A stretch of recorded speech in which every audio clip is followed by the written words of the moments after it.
No, I think body deaths, like for instance, a lot of the politics of capital are drawn from modern politics. Put the shit you're interested in, stick it in your game. Why not?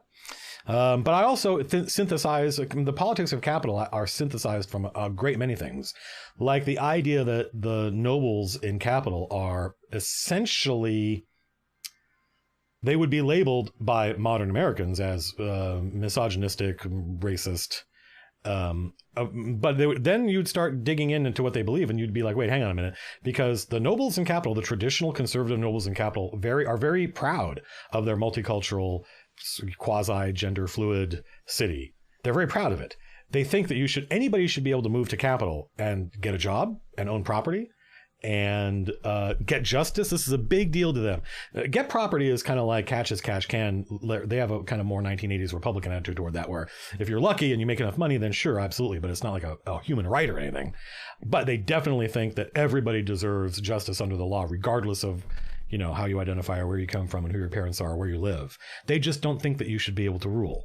And that's a very Napoleonic attitude, right? And I like that attitude, not in the sense of I wish it were true, but I like it because it's an interesting, subtle distinction from the assumptions we have now. And there's a tendency, and this is one of the things I like about fantasy, is there's a tendency to project our current values into the past and to imagine that the way we think now, people have always thought that way. No, that's absolutely not true. And I like data mining the past and going, oh, that's a very interesting and non-modern attitude. It's kind of like I remember watching Star Trek Enterprise, which was a show I quite liked, except for this one season. It was kind of bonkers.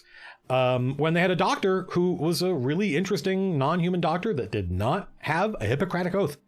This is a dude who practiced medicine and had never sworn first do no harm.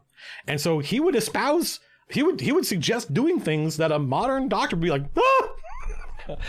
But that he's from a different culture, and I thought that is really cool. I'm not advocating for it, but that's one of the things I like from science fiction and fantasy is getting to see those different points of view.